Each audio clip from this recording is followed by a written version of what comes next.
Pois bem, chegamos então ao nosso último encontro, a nossa última conversa referente a direito das obrigações. Na aula passada, nós conversamos, a última coisa que a gente chegou a conversar foi referente às obrigações de meio, às obrigações de resultado e as obrigações de garantia. São obrigações que envolvem muito a questão da prestação de serviço em especial, né? A obrigação de fazer, na verdade. Então, elas estão muito mais relacionadas à obrigação de fazer do que eventuais obrigações de dar. E hoje a gente começa a nossa conversa referente à liquidez com relação a essa obrigação. Então, a gente precisa conseguir enxergar com relação a essas obrigações, quando essas obrigações são líquidas ou quando elas não são líquidas, tá? Então, a nossa conversa hoje começa quanto à liquidez. Quanto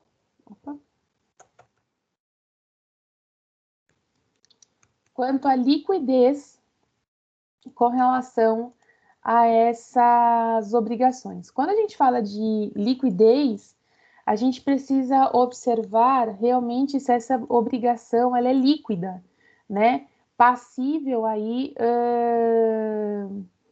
de poder ser feito algum tipo de execução com relação a ela, caso ela não seja cumprida pelo devedor. Então, quando a gente fala dessa obrigação ser líquida, é aquela certa quanto à existência, é aquela certa quanto à existência e determinada quanto do objeto e valor. Então, com relação à existência dela, a gente já tem um valor determinado, né? A gente já sabe que ela existe, e aí a gente precisa, então, agora verificar com relação a como que isso vai ser feita essa liquidação. Então, o fato dela ser líquida, a gente precisa levar em consideração de forma expressa, deve conter a quantidade, a qualidade e a natureza do objeto. Então, a gente precisa saber quantidade, a gente precisa saber qualidade e a gente também precisa saber qual que é a natureza desse objeto. Então, a gente vai estar...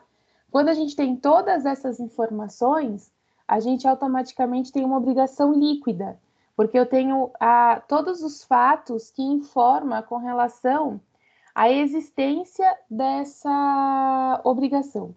O artigo 397 do Código Civil, ele fala o seguinte: com relação ao inadimplemento da obrigação positiva e líquida, no seu termo, constitui de pleno direito em mora o devedor. E a gente já conversou sobre mora nas nossas aulas. Quando a gente tem a característica de um inadimplemento, de uma obrigação que ela é positiva, ou seja, é uma obrigação de dar, ou uma obrigação de fazer. No seu termo, ou seja, no seu prazo de início e seu prazo de fim, quando ela não é realizada dentro dessas características, automaticamente esse devedor ele está constituído em mora. Então, com relação ao 397, o vencimento constitui o em mora, o que nós também conhecemos por mora ex re. Então, quando eu tenho uma obrigação que ela é positiva ela já está liquidada e ela tem um termo, uma data para que ela aconteça, e ela não venha a acontecer, automaticamente esse devedor está em mora e nós vamos poder falar de uma execução com relação a essa ação. E quando a gente fala da característica de execução, então caberá execução, caberá ação de execução por quantia certa. Então, quando eu tenho uma obrigação que ela deveria ser cumprida, eu sei qual que é a quantidade, qual que é a qualidade, qual que é a natureza, a partir do momento que ela não é realizada, a gente vai falar então em ação de execução para o cumprimento dessa obrigação. Então, nesse sentido, o que a gente precisa conseguir enxergar, né? Vamos pensar, então, que a gente tenha a figura de João. João, ele entra como devedor nessa relação obrigacional, tá? E do outro lado,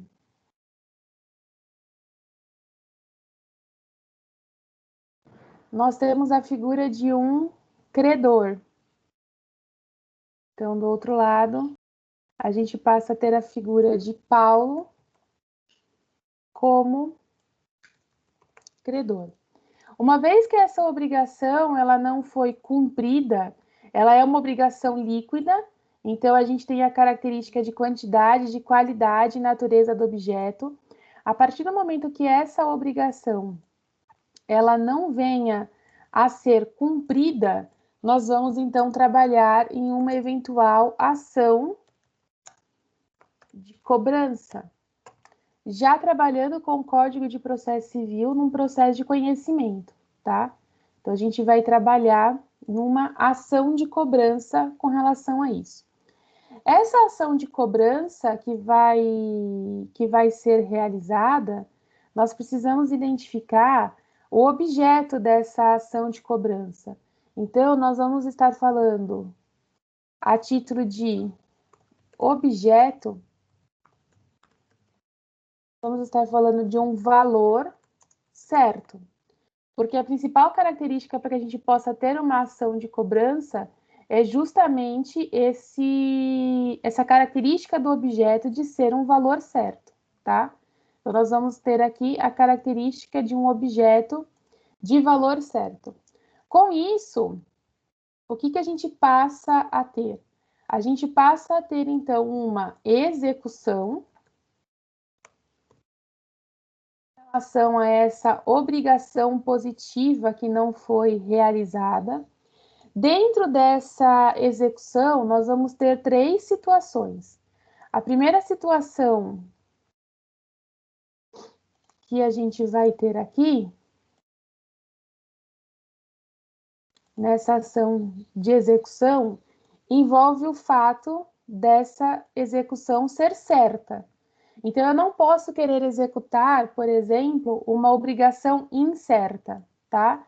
Porque a característica dela ser líquida é justamente a certeza quanto à questão do objeto, quanto à questão da quantidade e quanto à questão da qualidade.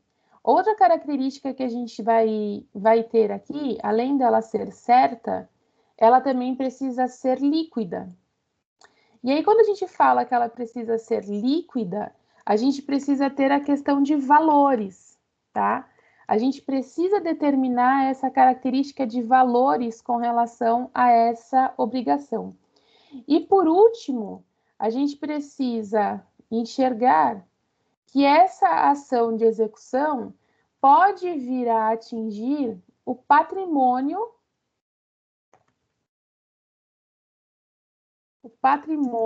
do devedor. Então, caso o devedor não cumpra com essa obrigação, o patrimônio dele poderá ser prejudicado com relação a isso. Então, na ação de execução, são as famosas situações onde a gente vai ter a penhora, por exemplo, de uma casa, a penhora de um carro, a penhora das contas bancárias, e tudo isso acontece por quê? Porque o patrimônio do devedor ele acaba sendo atingido a partir do momento que ele não quita com relação a uma obrigação. Então, por esse motivo, a gente tem essa característica de atingir o patrimônio do devedor. E quando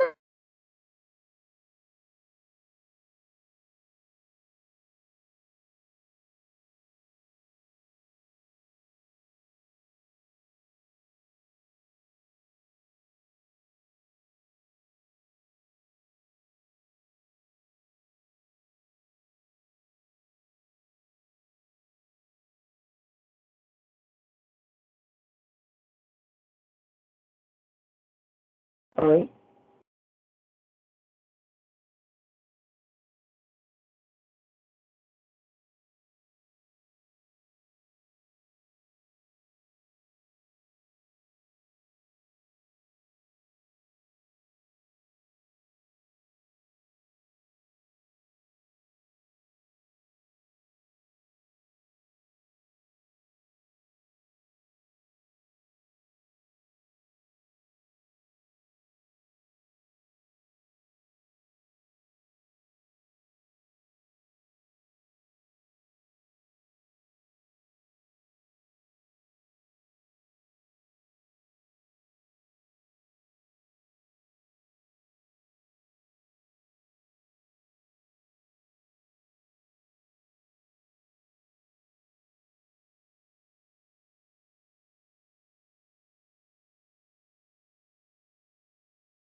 Opa, voltamos.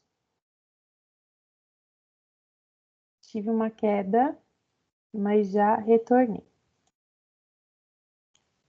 Vamos lá, então. Quando eu falo, então, dessa falência, eu preciso da existência de valores. Eu preciso saber quais são os valores existentes. Então, eu preciso que seja informado quais são os valores que essa empresa deve. Para que eu possa falar de uma situação de arresto, eu preciso saber quais são os valores que esse devedor deve. E para que eu possa falar de compensação, eu preciso também que me informem quais são os valores que precisam ser compensados. Então, por esse motivo, a gente só vai poder falar de falência, arresto ou compensação se nós tivermos uma obrigação líquida. Agora, o que nós também podemos ter dentro do nosso ordenamento são obrigações que são ilíquidas. Então, obrigações que são ilíquidas. Essas obrigações que são ilíquidas são obrigações que a gente não tem, às vezes, como conseguir mensurar a característica de valor. Então, é aquela incerta quanto à existência e indeterminada quanto ao conteúdo e o valor. Então, eu tenho a certeza, eu preciso identificar o que seria essa obrigação, eu não tenho uma certeza quanto à sua existência, e eu também não consigo identificar com relação aos seus valores. Então, quando ela é ilíquida, ela é incerta quanto à existência e indeterminada com relação ao seu conteúdo ou ao seu valor. Então, para ser cobrada é necessário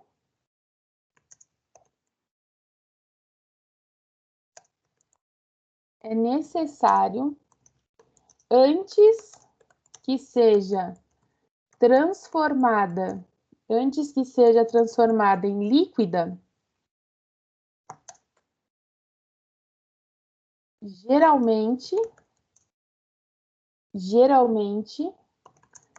por um processo de conhecimento. Quando eu falo de uma obrigação líquida, que eu já sei quais são os valores, então a gente já parte para um processo de execução, tá? Então, quando eu falo que essa obrigação ela é líquida, eu não vou falar de um processo de conhecimento, eu vou falar de um processo de execução.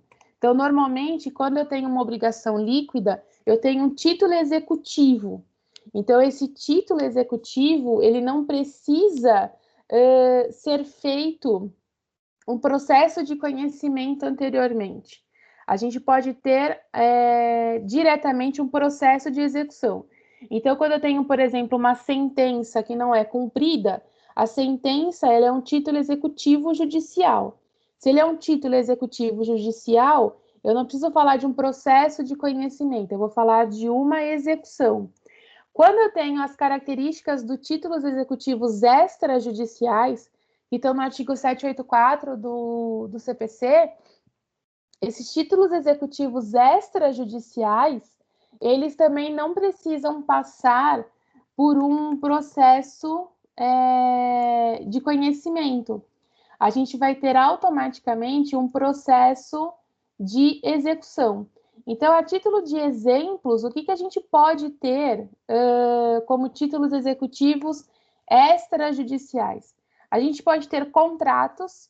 Então, quando você tem lá um documento particular fixado entre duas pessoas, com a assinatura de duas testemunhas, a gente vai ter, então, um contrato e automaticamente ele se torna um título executivo extrajudicial.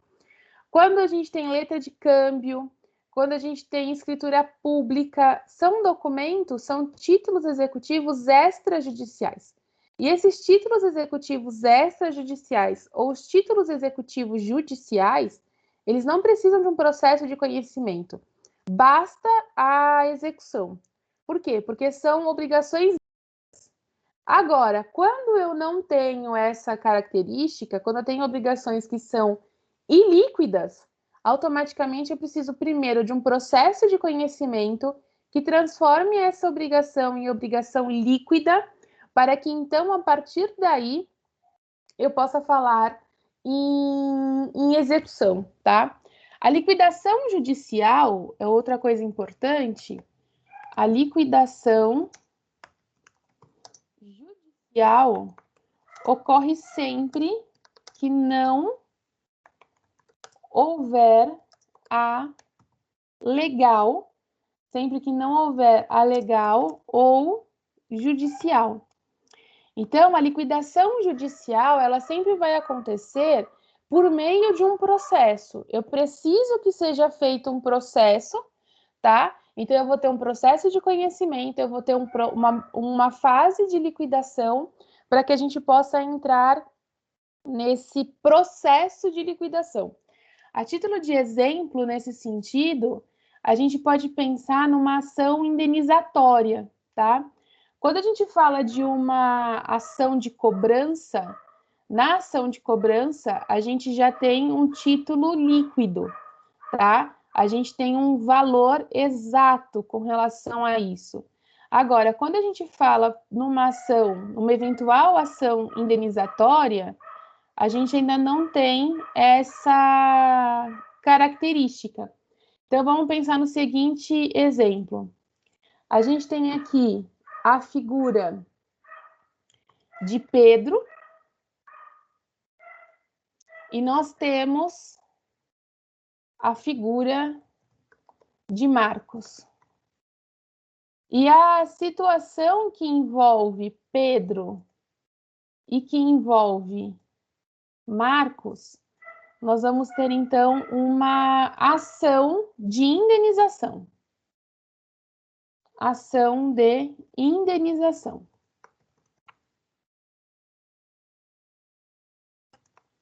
E aí nós vamos pensar numa indenização por dano moral. Por quê? Porque o dano moral, a gente não tem uma tabela tipificando quais são os valores de dano moral. A gente não tem essa situação, tá? Quando a gente fala de dano moral, o que dói em um, às vezes não dói no outro. Então, a gente não consegue classificar qual é esse valor. Por esse motivo, quando a gente tem uma ação que ela fale de dano moral, ele é sem pedido líquido. Eu trago uma expectativa dos valores a título dessa indenização.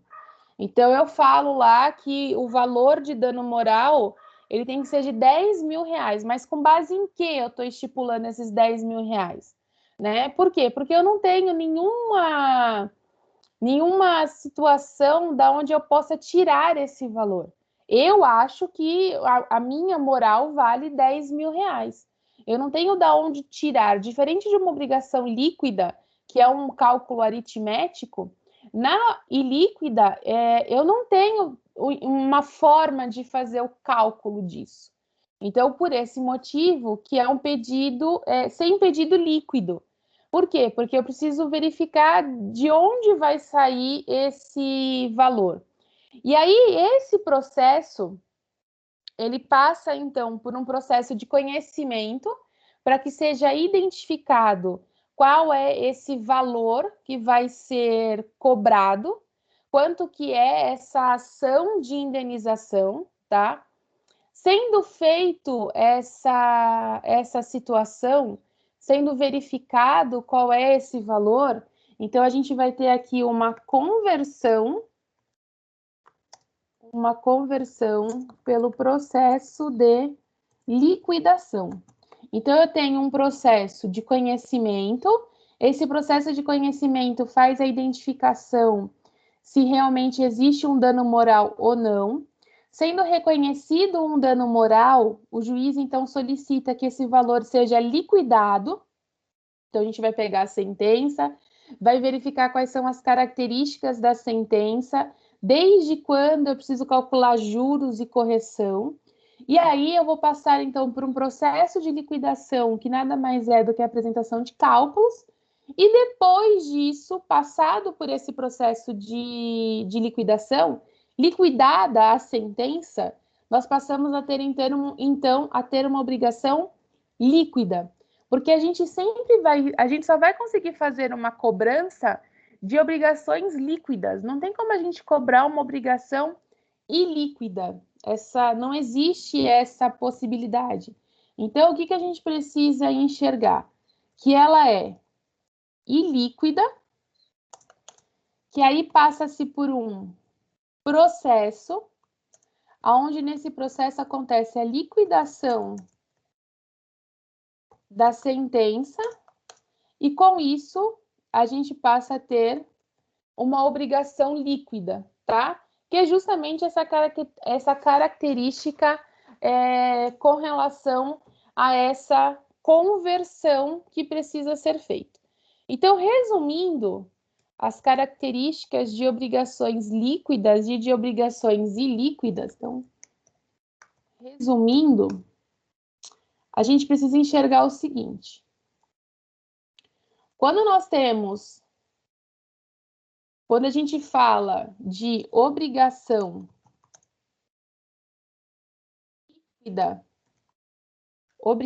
líquida, nós temos, então, uma ação de execução, nós temos um objeto que ele é determinado, e aí quando eu falo que ele é determinado, a gente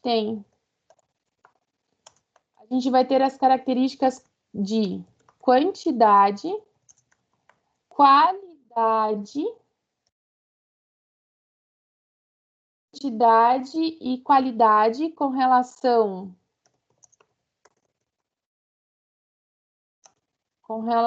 ao objeto, tá? E o vencimento, ele vai gerar mora, tá? Então, se porventura esse pagamento não for realizado dentro dos termos, termo inicial e termo final, que foi estipulado pelas partes, automaticamente, então, gera a característica a título de mora, tá? Quando nós vamos falar de uma obrigação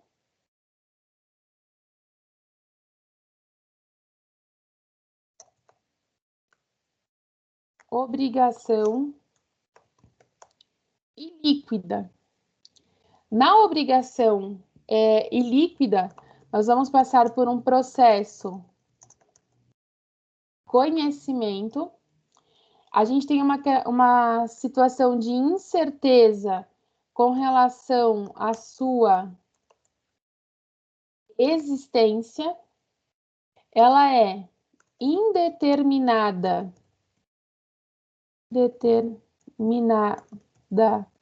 com relação ao valor e conteúdo.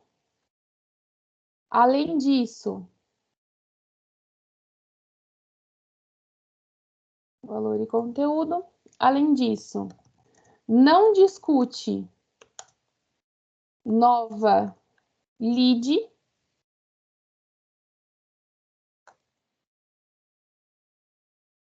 Não discute uma nova lide, porque a gente vai ter um processo de conhecimento que posteriormente ele vai vir a se transformar em líquido, então ela é transformada em líquida. E além disso, na obrigação ilíquida, não tem falência. A falência ela só vai vir a existir quando a gente tiver uma obrigação que ela seja líquida, tá?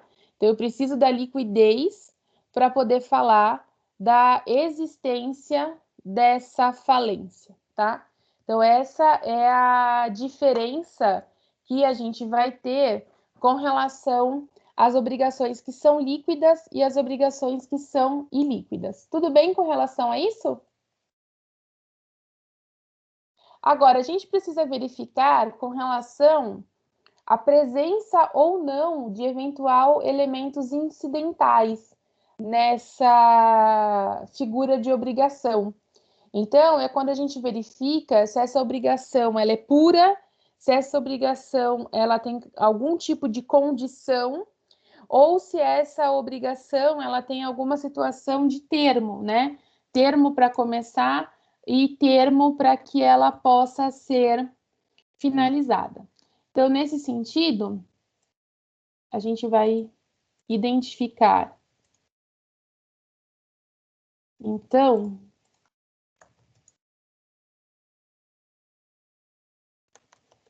quanto à presença ou não de elemento incidental. Quando a gente fala de elemento incidental, a gente precisa entender o seguinte, que os elementos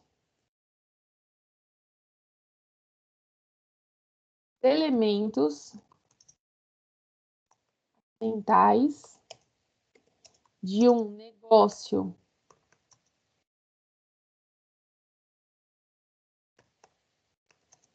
negócio jurídico são aqueles que não são essenciais,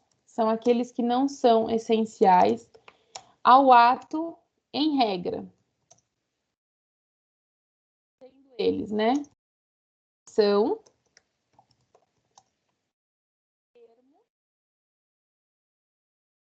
e o encargo. Então, são obrigações que ela tem condição, ou que ela, que ela tenha condição, que ela tenha um termo, ou que ela tenha um encargo. Então, vamos ver a diferença com relação a elas. Quando que a gente fala de obrigação pura ou simples? Obrigação pura ou simples é aquela que não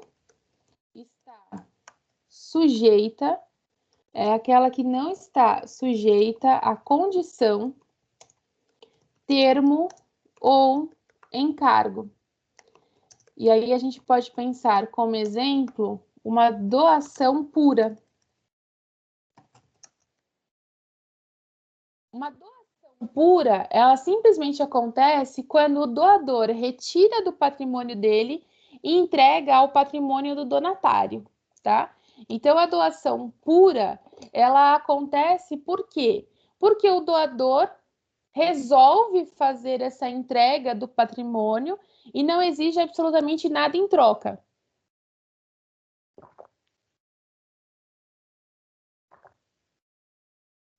E quando a gente fala do exigir algo em troca, não refere-se a título de dinheiro, tá? Porque a doação não pode envolver valores.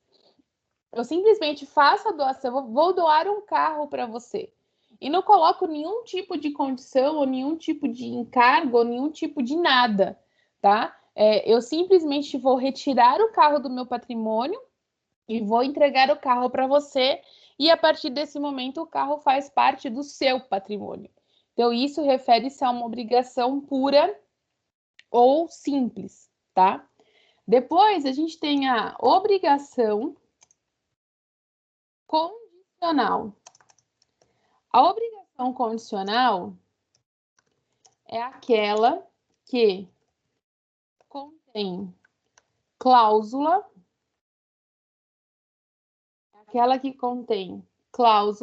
que subordina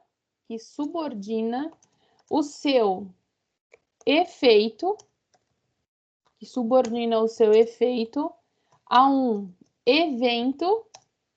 evento futuro e incerto. Ou seja, é quando a gente tem a característica de uma condição. E aí, exemplo relação a isso é a doação para o nascituro, que está determinada no artigo 542 do Código Civil. Quando você faz uma doação para o nascituro, você coloca uma condição. Qual que é a principal condição? Que esse nascituro nasça com vida. Porque se ele não nascer com vida, se ele for um natimorto, a principal condição para que a obrigação seja realizada é que esse nascituro viva. Então, quando eu falo que eu vou fazer uma doação para o nascituro, essa doação ela tem uma condição. Qual que é a condição? Que ele nasça com vida. Porque se não ocorrer o nascimento com vida, não tem como essa doação ser realizada. Por esse motivo que doações para nascituro, elas precisam da autorização dos responsáveis legais do nascituro e, além disso, ela está condicionada ao nascimento com vida desse nascituro. Porque se esse nascituro nascer pré-morto, se ele for natimorto, a principal situação, que é o nascimento com vida, não existe. Então, a principal condição para que a doação possa ser concretizada não vem a ocorrer. Se não ocorre, automaticamente quebra-se essa condição e, quebrada essa condição, essa doação não vai ser concretizada. E nós temos a obrigação a termo. E a obrigação a termo é aquela que contém cláusula que subordina o seu efeito a um evento futuro e certo. E o evento futuro e certo refere-se a termo, ou seja, eu tenho datas para que isso possa acontecer. A título de exemplo, nós podemos pensar numa doação a termo. Então, eu vou fazer a doação do meu carro para você, tá? Na condição de que toda quinta-feira você leve a minha mãe ao médico. E isso vai durar até o período do encerramento do tratamento, até ela ter alta do tratamento que ela está fazendo. Então, eu coloco um termo para você nesse sentido, tá? Eu determino para você um evento futuro e certo. Então, você vai fazer essa situação, você vai levar a minha mãe ao médico. Do momento em que eu te entregar o bem até o final do tratamento dela. Então, por esse motivo, a gente vai falar que é uma doação a termo. Eu tenho prazo para começar e eu tenho um prazo para terminar. E nós temos a obrigação modal ou com encargo. E nessa obrigação é aquela onerada por um encargo, um ônus à pessoa contemplada. Exemplo, doação modal. Na doação modal, eu te faço a doação, mas você precisa, você tem um encargo com relação a essa doação. Então, eu vou te doar um terreno, mas te coloco a condição de que você construa uma escola nesse terreno, tá? Se você não construir a escola, a doação está desfeita. Então, na doação modal ou com encargo, eu te coloco uma obrigação em cima do recebimento dessa doação. Então, vejam que nesses tipos de doação, eu tenho um elemento incidental nesse sentido, tá? Eu tenho uma condição, eu tenho um termo, ou eu tenho um encargo que precisa ser cumprido para que essa obrigação possa ser concretizada, tá? Tudo bem com relação a isso?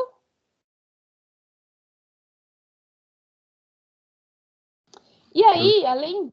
Tranquilo, Cleiton? E aí a gente precisa verificar quanto à dependência dessa obrigação. Porque quando a gente fala com relação à dependência, é porque nós também temos obrigações principais, nós temos obrigações acessórias que precisam ser enxergadas. Então, vamos verificar aqui quanto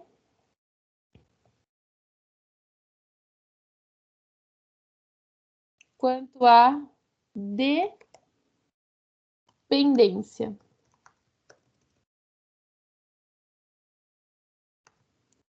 Quanto à dependência. Quando a gente fala de dependência, nós estamos falando justamente de situações principais e acessórias. Então, a obrigação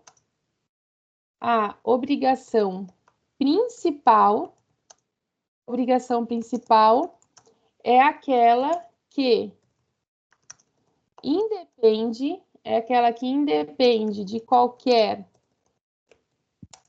qualquer outra para ter existência, validade ou eficácia, enquanto a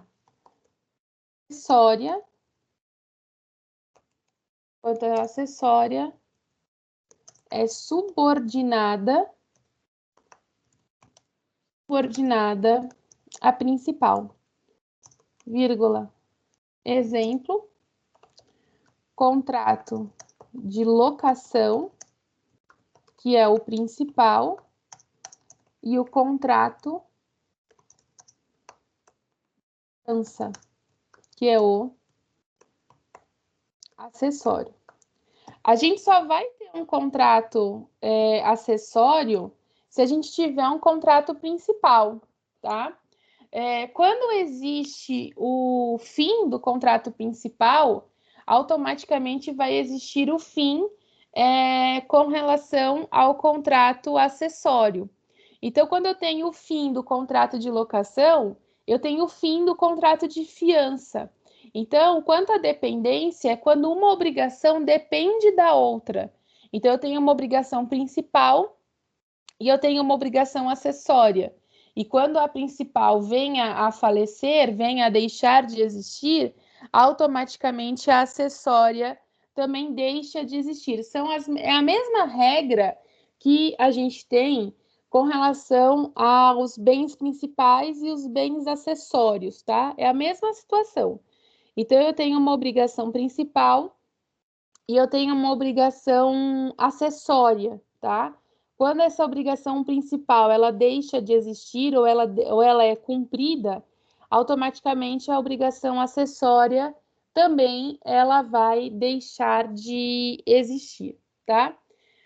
Uma informação importante que a gente tem dentro do direito obrigacional é o local onde essa obrigação precisa ser cumprida. A gente sempre precisa levar em consideração aonde eu vou cumprir essa obrigação. Porque algumas obrigações, elas precisam ser cumpridas no domicílio do devedor, outras obrigações são cumpridas no domicílio do credor. Então, a gente precisa verificar aonde essa obrigação precisa ser cumprida. Então, com relação a isso, a doutrina, ela determina quanto ao local de cumprimento da obrigação, quanto ao local de cumprimento da obrigação. E aí a gente precisa verificar quais são os tipos de obrigação que a gente tem, tá? Nós vamos ter as obrigações que ela é quesível. Então, obrigação quesível, também conhecida por obrigação querável, tá? E aí, nessas obrigações, tem o seu cumprimento no domicílio do devedor. Exemplo, cobrança de aluguel. Por esse motivo, uma forma fácil da gente lembrar, é por esse motivo que o seu Barriga vai até o seu Madruga. Por quê? Porque a obrigação de cobrança de aluguel ela tem que ser feita no domicílio do devedor. Então, se porventura eu tiver que entrar com uma ação de cobrança de aluguel, a competência dessa ação vai ser no domicílio do devedor. Por quê? Porque ela trata-se de uma obrigação quesível, tá? Ela tem que ser cumprida no domicílio do devedor. E a gente pode ter a obrigação portável, bem conhecida por portable.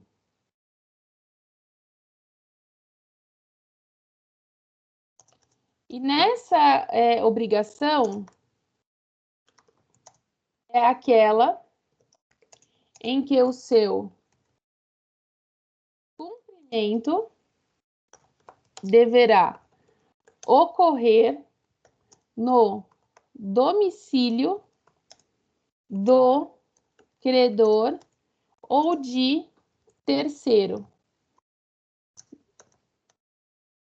Exemplo, carnê. Quando você faz, por exemplo, uma compra, e essa compra ela é realizada nessas lojas de conveniência, como Renner, Riachuelo, ou coisas do tipo, tá? Essa compra, quando você vai quitar essa compra, tá? Você sempre vai até o local aonde foi realizada essa compra. Que hoje em dia a gente tem essas situações de pagamento pela internet. Mas quando você tem um carnê, por exemplo, você tem a conta de luz da sua casa, tá?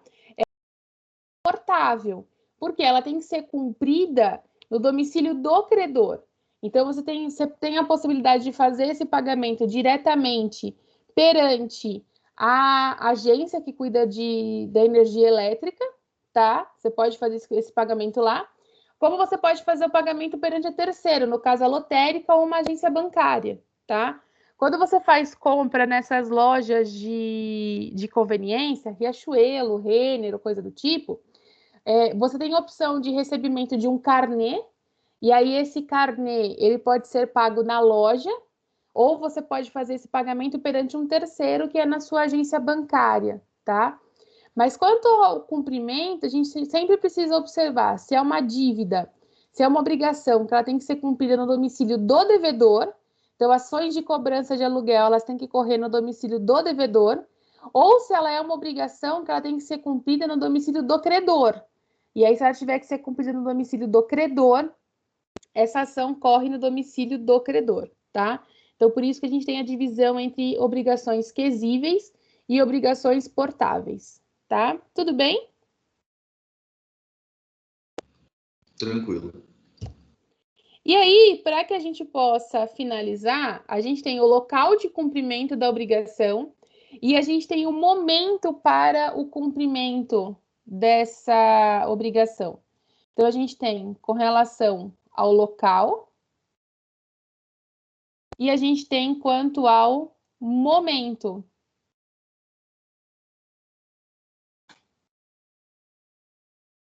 Momento de cumprimento dessa obrigação. Quando a gente fala de momento de cumprimento, em que momento, em que ato se dá a concretização dessa obrigação. Então, a gente pode ter uma obrigação que ela venha a ser instantânea com o cumprimento imediato. Então, obrigação que ela é instantânea com o cumprimento imediato. É aquela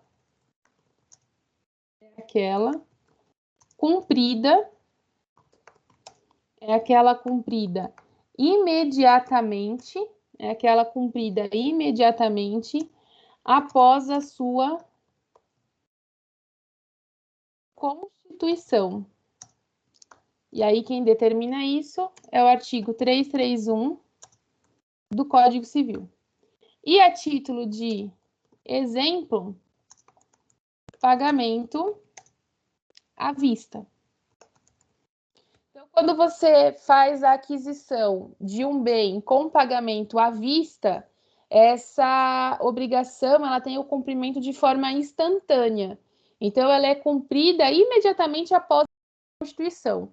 Quando você compra e já faz o pagamento, você está cumprindo a sua obrigação de forma instantânea, tá? A gente pode ter uma obrigação de execução diferida. Aí, nessa execução diferida, o cumprimento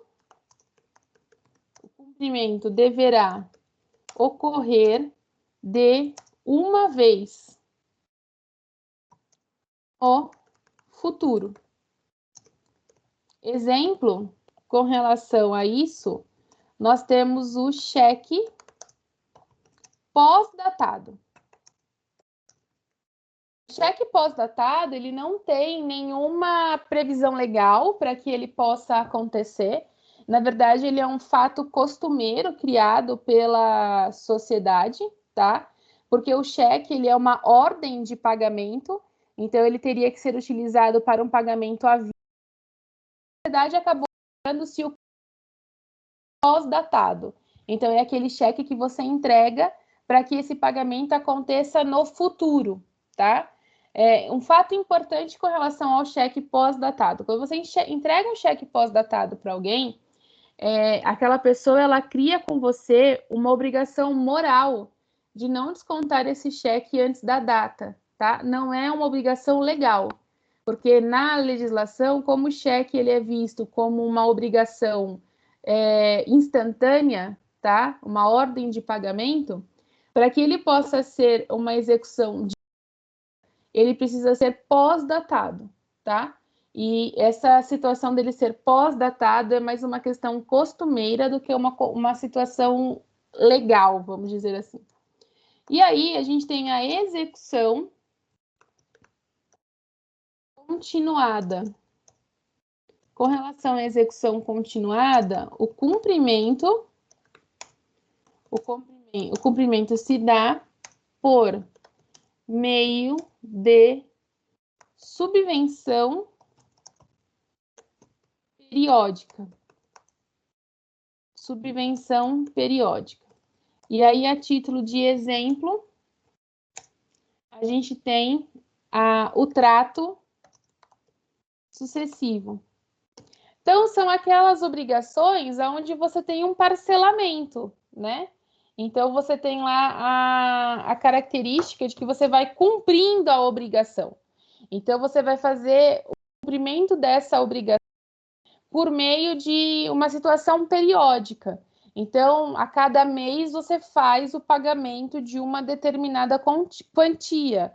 A cada mês, a cada dia, a cada ano. Tudo isso vai depender do que credor e devedor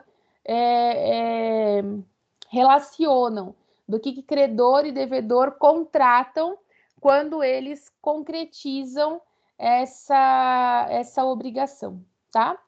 Tudo bem com relação a isso? Não, tá tranquilo, isso daqui tá tranquilo. Então tá bom. Então, desejo a todos vocês uma boa semana, um bom descanso. Alguns eu encontro na quinta, outros eu não encontro. Bom descanso para vocês e boa semana.